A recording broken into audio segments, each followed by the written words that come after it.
একটুও নড়লে কিন্তু আমার বন্দুক চলবে। খবরদার রতন। শুধু শুধু তুমি রতনকে কষ্ট দিচ্ছ। ও তো টাকা চুরি করেনি।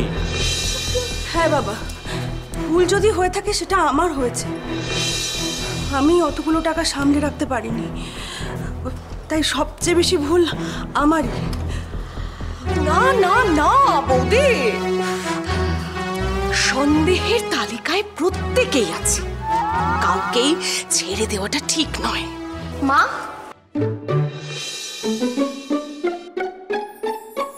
তাহলে তো বন্দুকটা তোমার দিকেই তাক করা উচিত।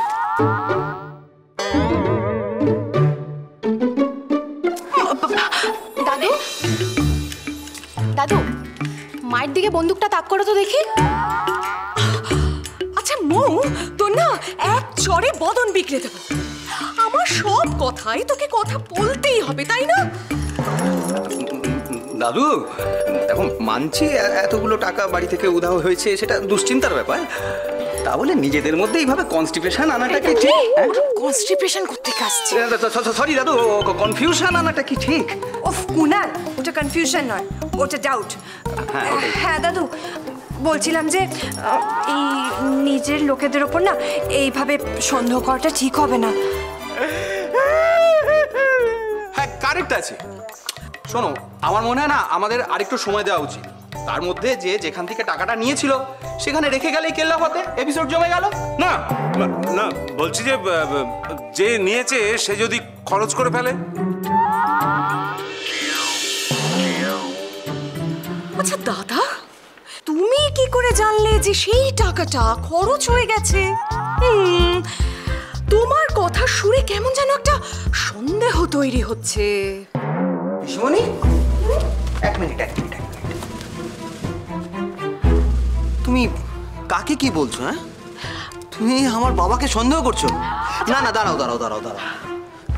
তুমি আমার বাবার মতো এত ভালো একজন মানুষকে সন্দেহ করছো? হ্যাঁ ঠিক বলেছো। কোনো প্রমাণ আছে? হ্যাঁ, কোনো প্রমাণ ছাড়া শুধু সন্দেহের বশে তুমি কারুর সম্পর্কে এই কথা বলতে পারো না পিসিমণি। একদমই ঠিক। আমার সন্দেহর তালিকায় প্রত্যেকেই আছে। নাড়ু কইতেছি, তোর সন্দেহের তালিকায় সকলে আছে তো? নিজেও আছস মানে? মা, তুমি কি ডিটেকটিভ সেজেছো? না মানে ওই ব্যোমকেশ বক্সী নাকি ফেলুদা, কোনটা? এখন না প্রচুর মহিলা ডিটেকটিভ রয়েছে, আমি সিরিয়ালে দেখেছি। আসলে তোরা তো আর মেগা সিরিয়াল দেখিস না, তোরা ওই যে কি সব যেন হয়েছে না, ওয়েব সিরিজ, তাই তোরা এসব জানিস না।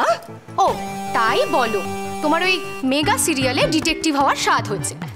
এই মেজদা শোন না, তুই একটু দেখিস তো তোর ওই মেগা সিরিয়ালে মায়ের কোনো চান্স হয় কিনা। তাই বল, তাই তুমি সকাল থেকে চুরির কথা শুনে এত আনন্দিত? হ্যাঁ, তোমার অভিনয় করার ইচ্ছা হচ্ছে, সেটা আগে বললেই পারতে পিসিমণি। বৌদি দেখো না সবাই কিভাবে আমার সঙ্গে কথা বলছে, আমি কোথায় ওদের একটু হেল্প করার চেষ্টা করছিলাম। ঠিক আছে। প্রচিত গুপ্তর মধুর হাওয়া, সোম থেকে শনি সন্ধ্যে ৭টায় আকাশ ৮-এ।